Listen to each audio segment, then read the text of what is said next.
The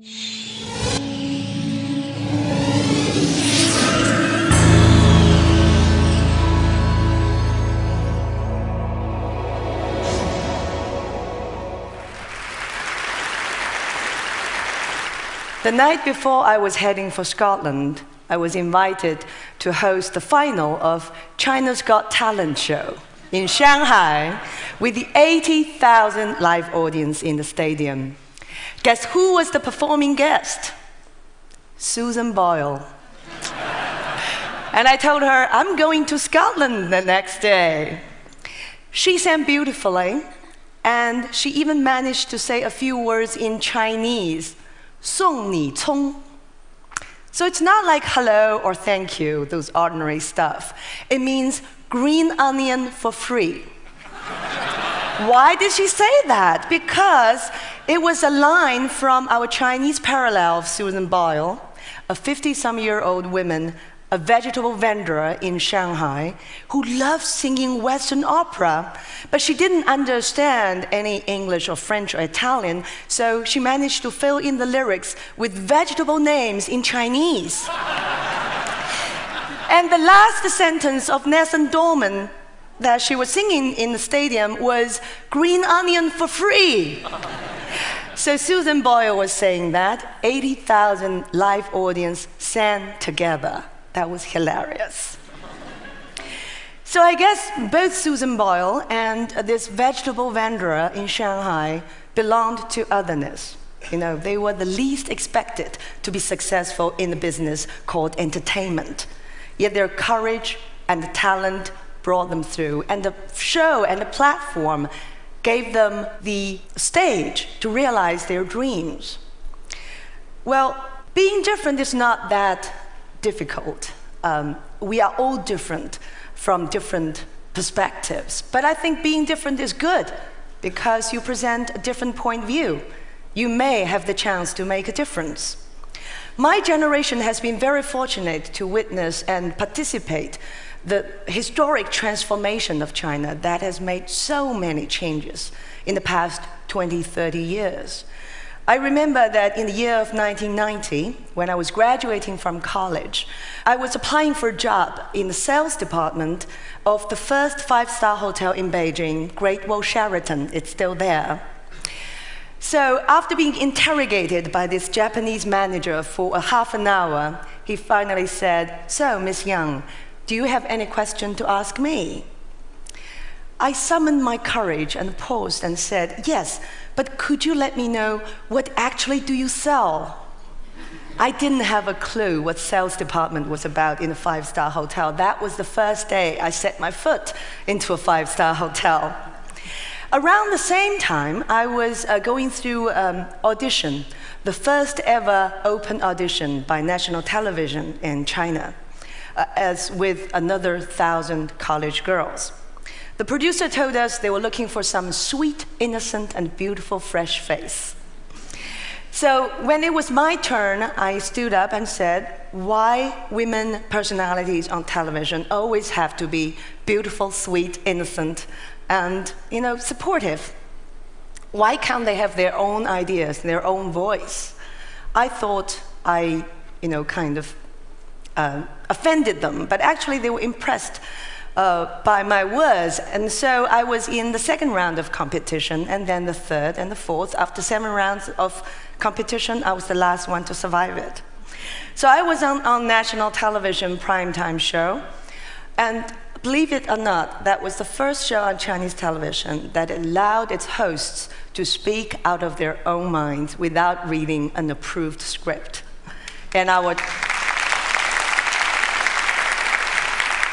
And my weekly audience at that time was between 200 to 300 million people. Well, after a few years, I decided to go to the US at Columbia University to pursue my postgraduate studies, and then started my own media company, which was unthought of, during the years that I started my career. So we do a lot of things. I've interviewed more than 1,000 people in the past, and sometimes I have young people approaching me, say, Lan, you changed my life. I feel proud of that. But then we're also so fortunate to witness the transformation of the whole country. I was in the Beijing's bidding for Olympic Games. I was representing Shanghai Expo. I saw China embracing the world and vice versa. But then sometimes I'm thinking, what are today's young generation up to? How are they different, and what the differences they are going to make to shape the future of China, or at large, the world? So today I want to talk about young people through the platform of social media. First of all, who are they? How do they look like? Well, this is a girl called Guo Meimei, 20 years old, beautiful. She showed off her expensive bags, clothes, and car on her microblog, which is the Chinese version of Twitter. And she claimed to be the general manager of Red Cross at the Chamber of Commerce. She didn't realize that she stepped on a sensitive nerve and aroused national questioning, almost a turmoil, against the credibility of Red Cross. The controversy was so heated that the Red Cross had to open a press conference to clarify it, and the investigation is going on. So far, as to today, we know that she herself made up that title, probably because she feels proud to be associated with charity. All those expensive items were given to her as gifts by her boyfriend, who used to be a board member in a subdivision of Red Cross at Chamber of Commerce. It's very complicated to explain. But anyway, the public still don't buy it. It is still boiling. It shows us a general mistrust of government or government-backed institutions which lack transparency in the past. And also it showed us the power and the impact of social media as microblog. Microblog boomed in the year of 2010, with visitors doubled and time spent on it tripled. Sina.com, a major news portal alone, has more than 140 million microbloggers. On Quentin, 200 million. The most popular blogger, it's not me, it's a movie star, and she has more than 9.5 million followers or fans. About 80% of those microbloggers are young people under 30 years old. And because, as you know, the traditional media is still heavily controlled by the government, so social media offers an opening to let the steam out a little bit. But because you don't have many other openings, so the heat coming out of this opening is sometimes very strong, active, and even violent. So through microblogging, we are able to understand Chinese youth even better. So how are they different? First of all, most of them were born in the 80s and 90s under the one-child policy. And because of selected abortion by families who favored boys to girls, now we are ended up with 30 million more young men than women. That could pose a potential danger to the society, but who knows, we're in a globalized world, so they can look for girlfriends from other countries. Most of them have fairly good education. The illiteracy rate in China among this generation is under 1%. In the cities, 80% of kids go to college. But they are facing an aging China, with the population above 65 years old coming up with 7-point-some% this year, and about to be 15% by the year of 2030. And you know we have the tradition that younger generations support the elders financially and taking care of them when they're sick. So it means young couples will have to support 4 parents who have the life expectancy as to 73 years old. So making a living is not that easy for young people. College graduates are not in short supply. In urban areas, college graduates find the starting salary is about $400 a month, while the average rent is above $500. So what they do, they have to share space and squeezed in very limited space to save money, and they call themselves tribe of ants. And for those who are ready to get married and buy their apartment, they figured out they have to work for 30 to 40 years to afford their first apartment. That ratio in America would only cost a couple 5 years to earn, but in China it's 30 to 40 years with the high rocketing real estate price.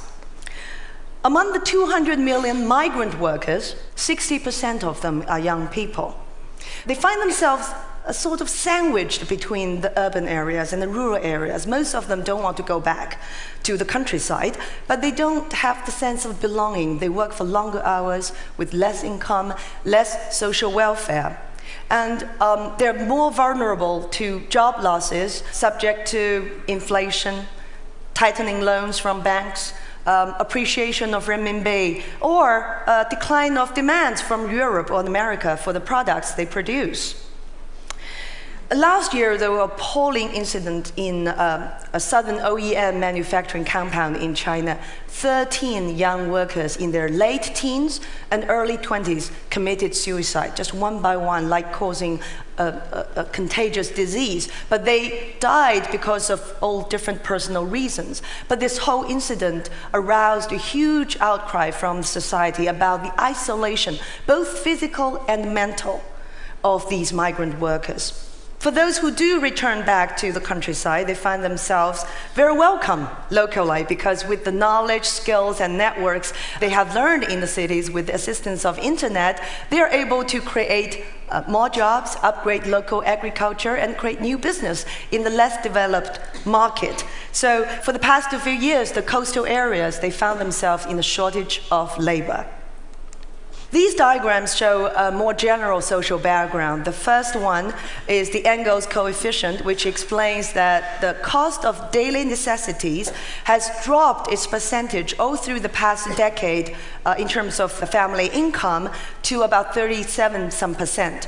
But then in the last 2 years, it goes up again to 39%, indicating a rising living cost. The Gini coefficient has already passed the dangerous line of 0.4. Now it's 0.5, even worse than that in America, showing us the income inequality. And so you see this whole society getting frustrated about losing some of its mobility, and also the bitterness and even resentment towards the rich and the powerful is quite widespread. So any accusations of corruptions or backdoor dealings between authority or business would arouse a social outcry or even unrest. So through some of the hottest topics on microblogging, we can see what young people care most about. Social justice and government accountability runs the first in what they demand. For the past decade or so, a massive urbanization and development have let us witness a lot of reports on the forced demolition of private property. And it has aroused huge anger and frustration among our young generation. Sometimes people get killed, and sometimes people set themselves on fire to protest. So when these incidents are reported more and more frequently on the internet, and people cry for the government to take actions to stop this. So the good news is that earlier this year, the State Council passed a new regulation on house requisition and demolition, and passed the right to order forced demolition from local governments to the court. Similarly, many other issues concerning public safety is a hot topic on the internet. We heard about polluted air, polluted water, poisoned food, and guess what? We have faked beef. They have sorts of ingredients that you brush on piece of chicken or fish, and it turned to look like beef. And then lately, people are very concerned about cooking oil because thousands of people have been found recruiting cooking oil from restaurant slop. So all these things have aroused a huge outcry from the internet. And fortunately, we have seen the government responding more timely and also more frequently to the public concerns. Well, young people seem to be very sure about their participation into public policy making, but sometimes they are a little bit lost in terms of what they want for their personal life. China is soon to pass US as the #1 market for luxury brands. That's not including the Chinese expenditures in Europe and elsewhere. But you know what? Half of those consumers are earning a salary below $2,000 US. They're not rich at all. They're taking those bags and clothes as a sense of identity and social status. And this is a girl explicitly saying on TV dating show that she would rather cry in BMW than smiling on bicycle. But of course, we do have young people who would still prefer to smile, whether in BMW or bicycle. So the next picture, you see a very popular phenomenon called naked wedding or naked marriage. Does not mean they will wear nothing in wedding, but it shows that these young couples are ready to get married without house, without car, without diamond ring, and without a wedding banquet to show their commitment to true love.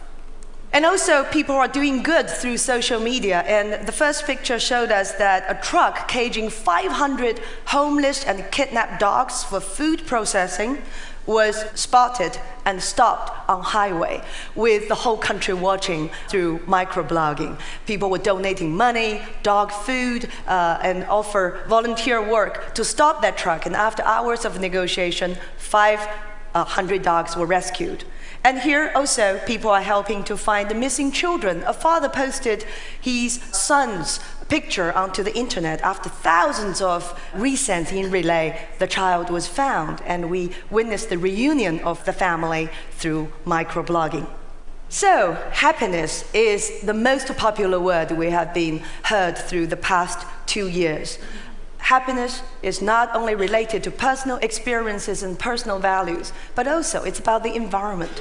People are thinking about the following questions. Are we going to sacrifice our environment further to produce higher GDP? How are we going to perform our social and political reform to keep pace with economic growth, to keep sustainability and stability? And also, how capable is the system of self-correctness to keep more people content with all sorts of friction going on at the same time? I guess these are the questions people are going to answer. And our younger generation are going to transform this country while at the same time being transformed themselves. Thank you very much.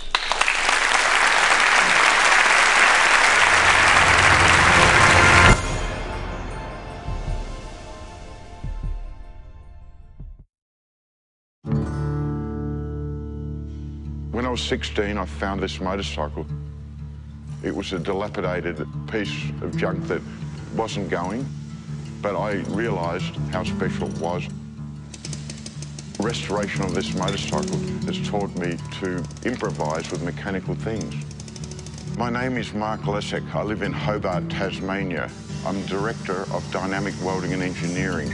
It's a pretty cool place. We do machine shop work. We do aluminium welding.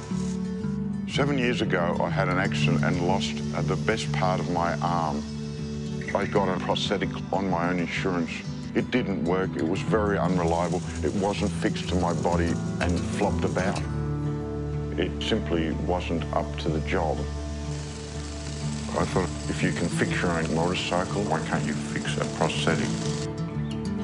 So I did a search to find out as much information as possible and came across the Cairns artificial arm. This is an antique arm from the early 1900s, and in its time it was so mechanically advanced. With patent search on Google, I was able to find every single Cairns patent online. So I set about trying to reverse engineer it. The arm itself has many good features. It's body-powered, which means it won't break down. You can use it for heavy-duty work, and you can also repair it yourself. And hold a beer. And hold a beer, exactly. Some of the new things I hope to add to this arm is an extra finger joint, and it will be gear-driven. We'll also be lighter with spacious materials such as magnesium and carbon fibre. That is so cool. Well, if you think how many people have lost limbs but can't afford the new electronic limbs, I mean, it is rewarding knowing that one day people will be able to wear something that Mark and I are working on. My hope for this artificial arm is to wear it and share it so amputees can live a normal life again. It doesn't matter if it's a bike or an arm or your life. If you can take it apart If you can understand it, you can make it better.